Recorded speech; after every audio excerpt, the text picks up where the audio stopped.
Welcome to my series on clinical case scenario. In the first clinical scenario today, I shall discuss the case of a 41-year-old female patient with abdominal pain. The patient is a 41-year-old female who presented with a right upper quadrant pain of the abdomen for 1 week. It was a dull pain, initially mild but increased in severity over the days before admission. This was accompanied by yellowness of the eyes, dark urine, and generalized itchiness of the skin. She had low-grade fever but no urinary and bowel symptoms. She also complained of mild vague epigastric pain for the past 3 weeks, and she has been feeling unwell with loss of appetite and nausea but no vomiting. She had been on oral contraceptives for the last 2 years. She had an ovarian cystectomy done 2 years ago and no other surgeries. She is not a diabetic or hypertensive, and there's no family history of similar illness or malignancy. On examination, she looked ill. She was dehydrated and face flushed. She was febrile with a temperature of 38 degrees Celsius and deeply jaundiced but no pallor. Her heart rate was 96 per minute, BP 100/62 millimeters of mercury, and a partial arterial oxygen saturation was 97% on room air. Her abdomen was flat and mildly tender in the right upper quadrant and epigastric regions. There was no guarding, and the rest of the abdomen was soft and non-tender. The liver, spleen, and gallbladder were not palpable, and there were no masses palpable either. No signs of chronic liver disease was evident. Okay, these are the questions for the students. There are 5 questions here. You please go through these questions, try to answer them, and before you look at the answers that are given after this.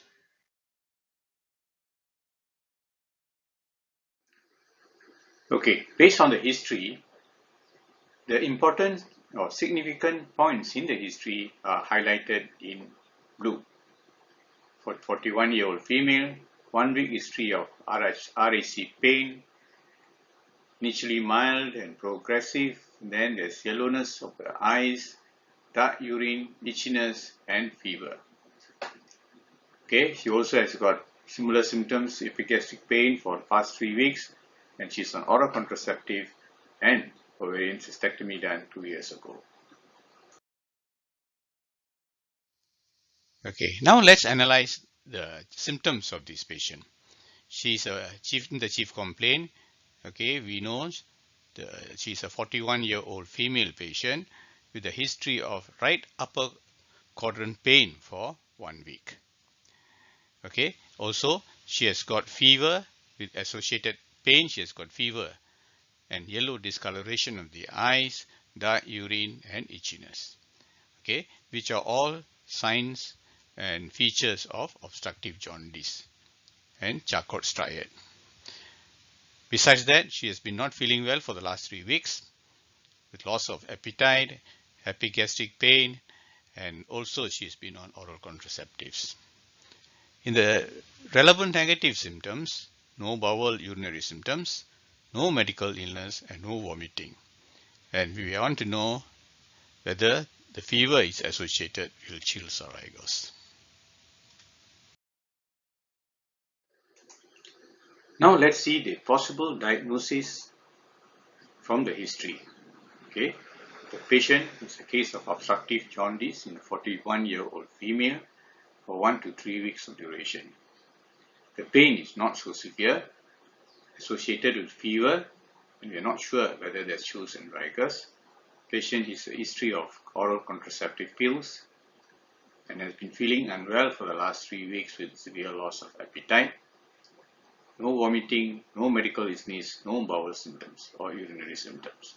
So from this history, the most likely diagnosis will be acute cholecystitis. CBD stone with cholangitis, acute pancreatitis, cholestatic jaundice due to the oral contraceptive pill, hepatitis, bile duct strictures, periampullary tumor, and carcinoma head of pancreas. From the age and the short onset, these last two, periampullary carcinoma and carcinoma head of pancreas, are very highly unlikely.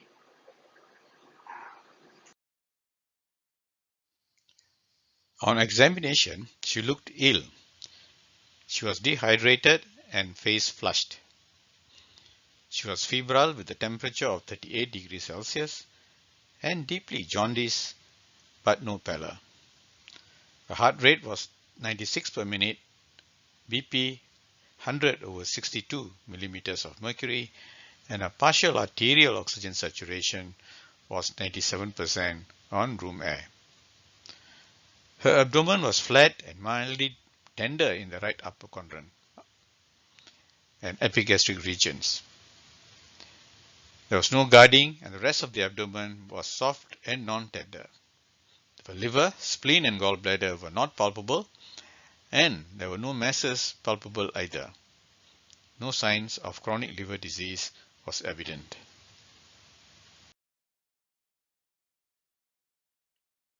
Okay, what are the issues that we can derive from the examination? The positive findings are she has got fever, but we are unsure whether she got chills and rigors together. She is deeply jaundiced, okay, suggesting the cause must be something to do with the biliary system. There's only mild tenderness in the right hypochondrium and epigastric region. Okay, and then she has got tachycardia and the blood pressure is quite normal. As for the relevant negative findings, there's no pallor, there's no guarding,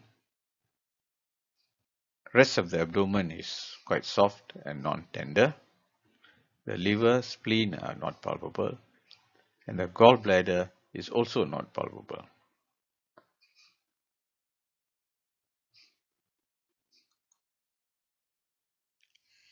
Now, with the findings that we have at hand, let's look at a possible diagnosis in this patient. Okay, here is a young lady with deeply jaundiced for a week, with fever and feeling unwell for about 3 weeks. There's mild epigastric and right hypochondrial tenderness and with high fever. All these three features suggest that she may be having some form of infection of the biliary tract due to obstruction. The negative sign is there's no guarding, which indicates that there's no severe inflammation of the gallbladder, and also the absence of organomegaly, especially gallbladder, is against the diagnosis of a tumor obstructing the bile ducts. So this leads to a condition of obstructive jaundice with Charcot striate, short history, and high fever. And the most likely causes or diagnosis in this case will be an obstruction of the CBD by a stone causing obstructive jaundice and complicated with ascending cholangitis. Bile duct strictures may be a differential diagnosis. So is acute pancreatitis, which can also cause obstructive jaundice. But the pain in this patient is not severe enough to support a diagnosis of acute pancreatitis. So at the end, after the history and the physical examination, we have come to a clinical problem of obstructive jaundice with ascending cholangitis as the main problem that this patient is having. And what is the most common cause will be gallstones. Whether this patient has gallstone or not, which has to be determined by some investigations. Okay, and these are the differential diagnoses at this stage: bile duct stricture, see a head of pancreas, cholangiocarcinoma, and periampullary carcinoma. Okay, the last three, these three cancers are highly unlikely to be in this patient, but is still a remote possibility. It is unlikely because of the acute onset and the the patient's age of 41. So the most likely diagnosis will be a CBD stone with obstructive jaundice and cholangitis.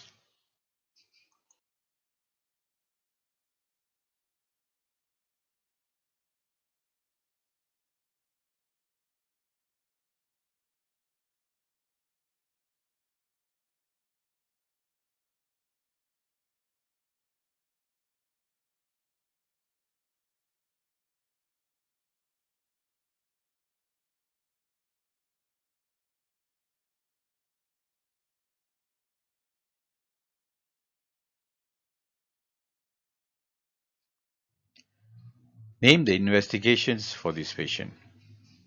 First, I will do the routine investigations as baseline, which will include a full blood count, renal profile, urine analysis, and a specific enzyme, serum amylase, to rule out acute pancreatitis. In the full blood count, the important thing will be a leukocytosis, increased total white count, which will suggest a diagnosis of acute cholecystitis and may be also cholangitis. For the liver function test, which is more specific for this patient, we will look into the bilirubin, the conjugated and unconjugated, will confirm the diagnosis of obstructive jaundice. Alkaline phosphatase will also help to determine whether it's obstructive or non-obstructive. The AST and ALT are important enzymes that must be done if it is to diagnose acute hepatitis as a possible cause, and of course the albumin level. Coagulation profile is an important investigation for this patient with deep jaundice.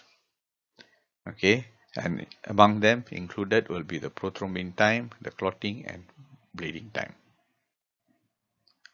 The ultrasound scan is the most important imaging investigations that is most useful in this patient. It will rule out gallstones, it will rule out acute cholecystitis and possibly biliary colic. It can also show dilated common bile duct or the biliary ducts to indicate that there is some form of obstruction. And in a small percentage of cases, if the stone is big enough, it can also detect stones in the common bile duct. Then at the same time, it can give you an overview of the head of the pancreas to see whether there is any tumors, and also the liver, there are any additional infective focus within the liver, such as liver abscess. After the ultrasound scan, what we have is a CT scan or ARCP. Which comes first? ARCP will depend on what we see on ultrasound. If there are features to suggest there is some form of obstruction to the CBD, then we can go straight to an ERCP. Okay, to diagnose the cause of the obstruction and also the patency of the CBD, stones in the CBD, and if there are stones, then it can be removed through the endoscopic procedure itself.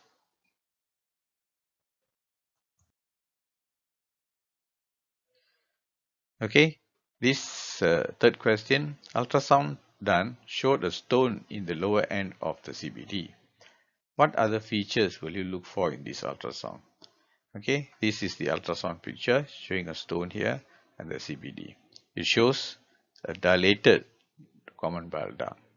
Okay, common bile duct is usually less than 6 millimeters in diameter, and Anything more wider than that is considered dilated. So in this case, it's dilated.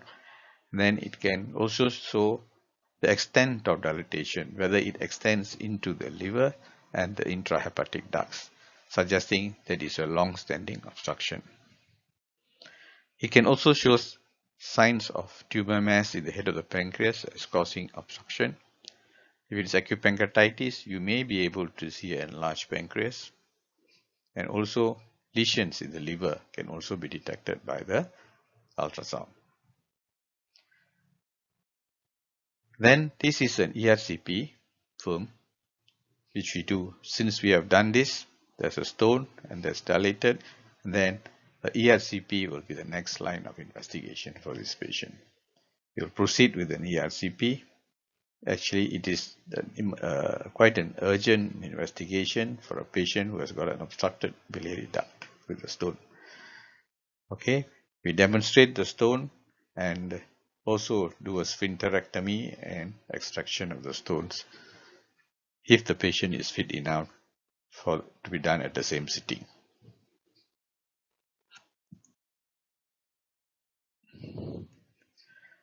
So after these investigations, ultrasound and CT scan, together with the clinical picture, we come to the final diagnosis of choledocholithiasis with obstructive jaundice and ascending cholangitis.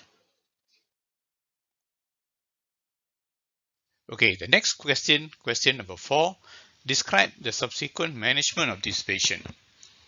Okay, with the diagnosis at hand, the first phase of the treatment is called the preoperative, which consists of medical resuscitation of the patient. This has got three main components of this phase. First is the IV fluid and electrolyte balance, which has to be corrected. Adequate fluids and electrolyte must be given to the patient before the op. Secondly, adequate antibiotics must be started as soon as possible. Normally, a cephalosporin plus metronidazole will be the ideal combination to begin with. Thirdly, the coagulation disturbance in obstructive jaundice must be corrected as soon as possible before any interventional procedures can be done. And this consists of the giving of IV vitamin K at regular intervals as soon as possible. Once this resuscitative phase is completed and the patient is stable, then we look at the second part of the treatment, which is the interventional endoscopy or surgical procedures. This consists of ERCP. The interventional component is the ERCP, sphincterotomy, and extraction of the stone with or without the placement of a biliary stent. If the patient has got concurrent gallstones in the gallbladder, a laparoscopic cholecystectomy is undertaken if the patient is fit. Otherwise, it has to be deferred to a slightly later date. If for some reason the endoscopic procedure cannot be done or is not available, then open exploration of the CBD and removal of the stone with the placement of a T-tube has to be done as soon as the patient is stable.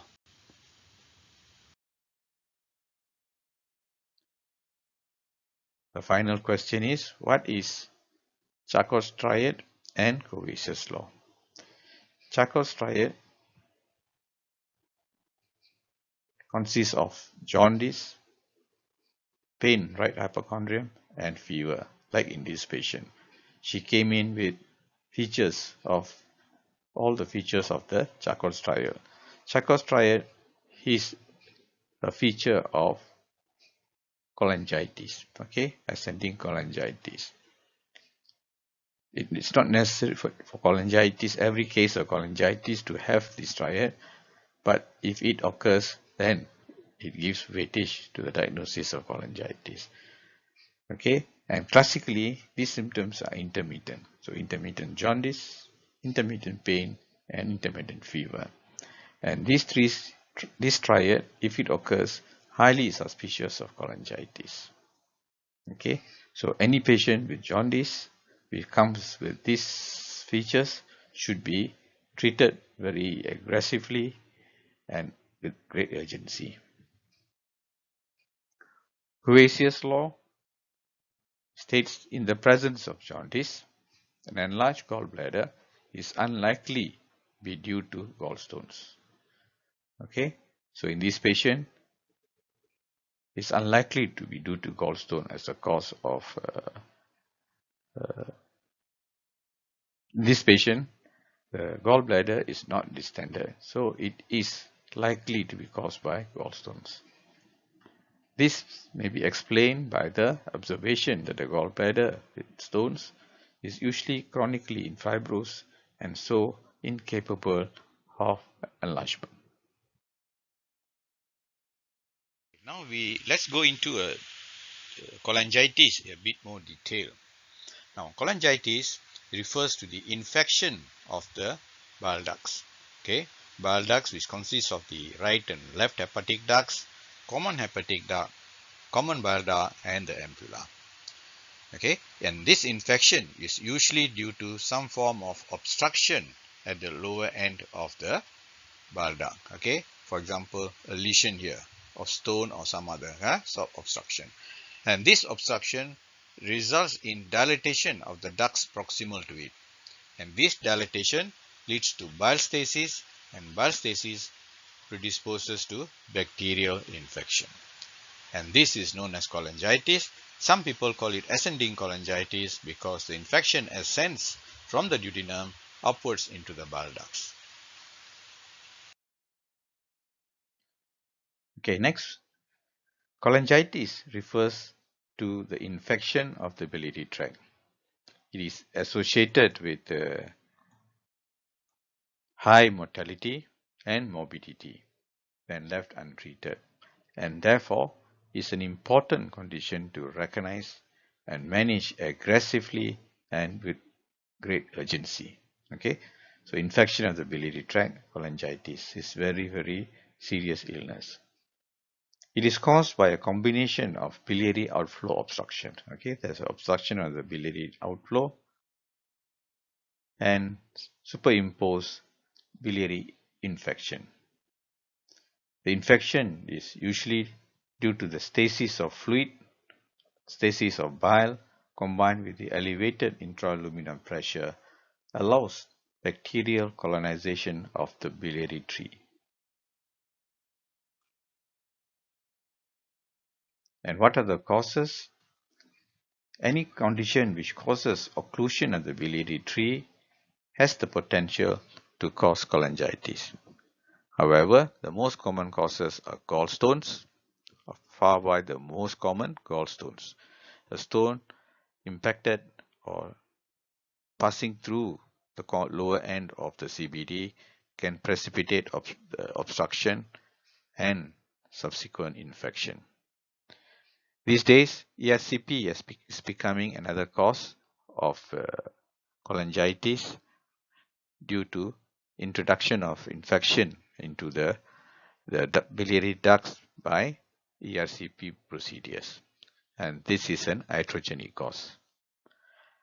Other causes are cholangiocarcinoma, ampullary carcinomas,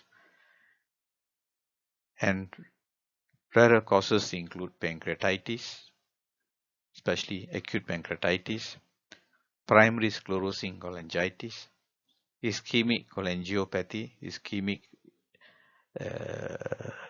of the bile ducts, biliary ducts due to some cause, and parasitic infections, which are not so common these days. It's important to know that the most common infective organism implicated in cholangitis are E. coli, Escherichia coli, which accounts for 27% of the infections, Klebsiella species for 16%, and Enterococcus for another 15%. Okay, these are all gram-negative organisms. In addition to that, they have the bacteroides, which is an anaerobic organism.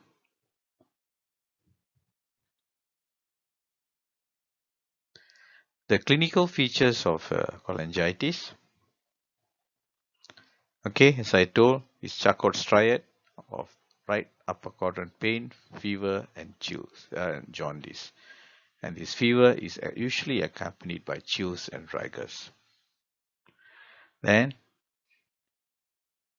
of features of obstructive jaundice is another important clinical manifestation of ascending cholangitis, which include pruritus, generalized itching, pale stools, and dark urine. Then a history of gallstones is important, because once you know the patient has gallstone, the chances of getting cholangitis becomes much higher. Then recent biliary tract instrumentations such as the ERCP, cholecystectomies also can predispose to infection, and previous cholangitis. Okay, so it's important to get an history of gallstones, recent biliary tract instrumentations or biliary operations, and previous cholangitis.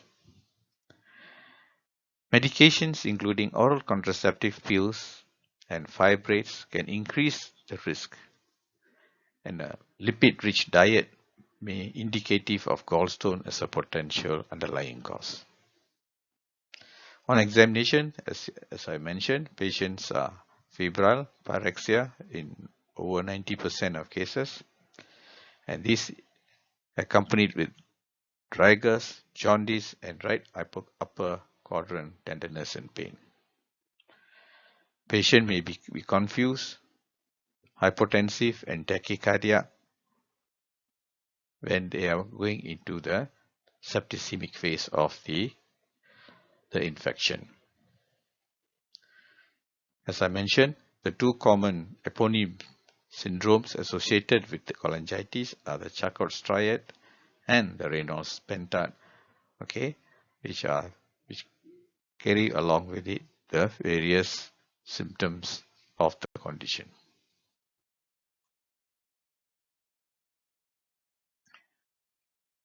Okay, now a few words about ascending cholangitis. Ascending cholangitis, classically, as I said, produces the Charcot striate. This is a normal patient,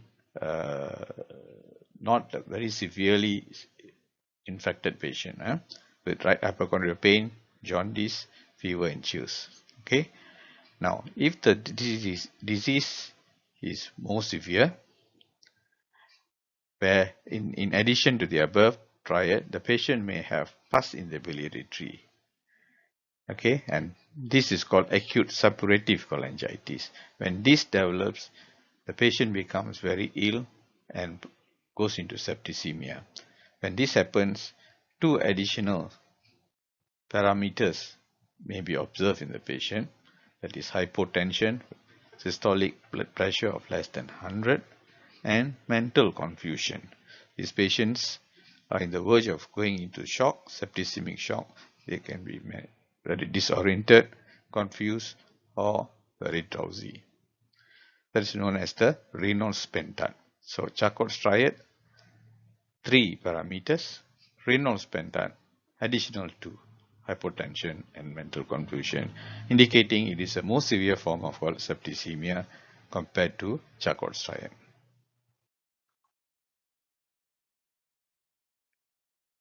Okay, differential diagnosis, as we saw in this patient. Okay, cholangitis is not a complete diagnosis. You must, as there's always an underlying cause which should be included in your diagnosis, because that should be identified and treated. So in this patient, the underlying cause is gallstone. So gallstone or CBD stone, okay, is the cause of the obstruction. So that is a full diagnosis.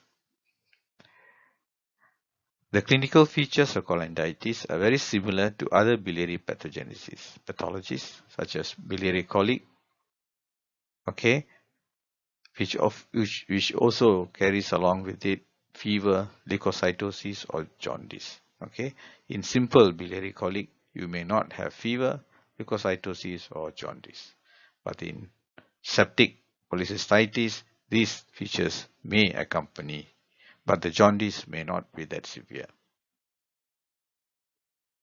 Cholecystitis will present with right hypochondral pain and fever, yet the jaundice may be absent or only mildly present, only at a mild degree.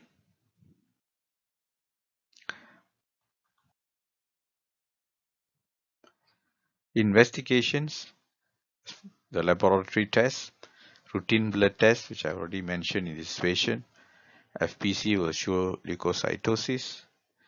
LFT will show raised ALP, okay, alkaline phosphatase, and GGT with raised bilirubin. Okay, this case that we discussed already demonstrated these signs. And what is important is to do blood culture. This must always be taken in suspected cases, okay, which may be positive in about 20% of cases. This will help us to give the most effective antibiotics against the organism that is being isolated.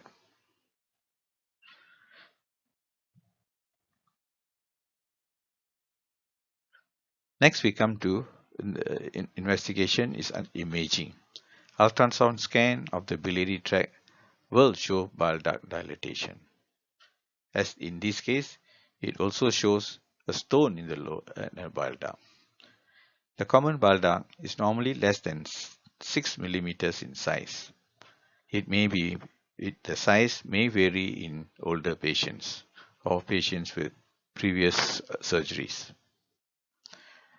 So any diameter larger than that suggests a dilated bile duct. And then you may have to do a ERCP, which is the gold standard investigation for cholangitis, is ERCP.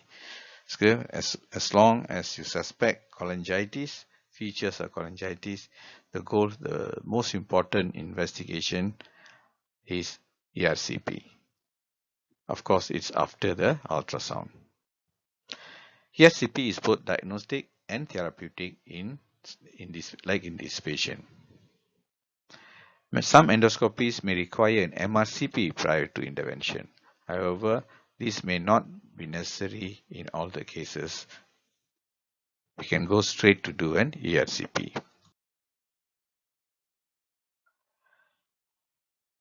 Okay, management of the patient. This immediate management. As I mentioned earlier, patients with cholangitis may present with sepsis, so should be managed promptly and often with a high level of care and urgency. First, under the immediate management will be IV access and fluid resuscitation, okay, to ensure the fluid and electrolytes are in balance. Routine blood tests, which I've already mentioned earlier under the case discussion, and blood cultures must be taken early. As soon as the patient comes in, you suspect cholangitis, jaundice patient with fever, you must do a culture so that you can get the results and you can modify your antibiotics according to the culture report. Meanwhile, you must start them on broad spectrum antibiotics therapy, usually to cover the gram-negative organisms such as amaxiclav or broad spectrum cephalosporin plus metronidazole, as these will cover both the gram-negative and anaerobic bacteria. Definitive management will be biliary endoscopic decompression. This is the ERCP. And this must be done as an emergency intervention, and in many cases, if you do it early, it can save life. ERCP with or without sphincterotomy and stenting should clear any obstruction. This is the treatment of choice for all patients. In patients who may be too sick to tolerate ERCP, percutaneous transhepatic cholangiography or PTC can be used as a second line of intervention. But this investigation is becoming not so useful design because ERCP is far superior to it. In the long-term, patients may require cholecystectomy if gallstones are the underlying cause. This can be done with the ERCP if the patient is clinically stable and fit for the procedure, or it can be done as a elective procedure weeks later when the patient is more stable and his biliary tree has been decompressed adequately. Okay, the laparoscopic cholecystectomy will be the operation of choice. ERCP, must remember, has got some significant complications as well. Okay, significant complication of ERCP including repeated cholangitis. You can reintroduce bacteria to cause repeat cholangitis. It can cause pancreatitis in about 3 to 5% of patients. Bleeding, okay, especially when the sphincterectomy is done, sphincterectomy is done, higher chance of bleeding, and perforation of the bile duct, which is a rare complication, yet must be kept in mind, especially for urgent surgical intervention is required. What's the prognosis of cholangitis? The mortality of cholangitis is around 5 to 10%, which is a significant figure. And this is so in those patients who we have given adequate antibiotic therapy. Okay, but the therapy was started late.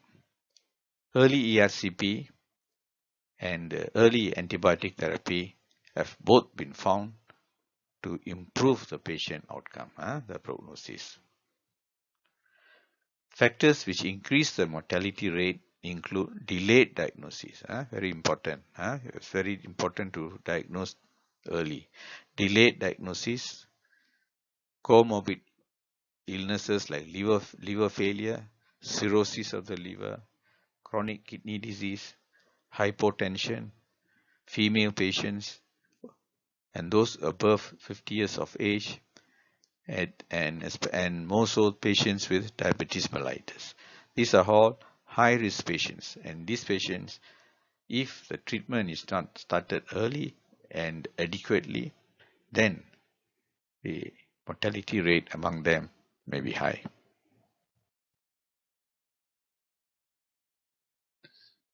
Having said all this, now I come to give you the key points or summary of cholangitis. These are the following summary of the cholangitis. Cholangitis is most commonly caused by gallstone disease and is associated with high mortality. Patients will often present with right upper quadrant pain, jaundice, and fever, the so-called Charcot's triad. Most cases should be initially investigated via ultrasound. Okay, in fact, all patients should be investigated by ultrasound these days. All right. Early IV antibiotic therapy is warranted, yet definitive treatment often comes via ERCP, which is done as soon as possible. As soon as the patient is fit for the procedures, it should be done within the first 48 to 72 hours. Okay, so these four are the take-home key points about cholangitis, which was clearly demonstrated by this patient, 41-year-old patient that we discussed just now. Okay, this is the picture I showed you all just now. This is the CBD dilated with two big stones in the lower end. Okay, and this is an ERCP picture showing two filling defects, okay, which are gallstones at the lower end of the CBD. And this patient will need urgent ERCP and sphincterectomy. and extraction of the stones. The following is a short video by Jürgen Paul of Horst Schmidt Clinic in Germany. It is on cholangitis, sphincterotomy, and stone removal with an extraction balloon.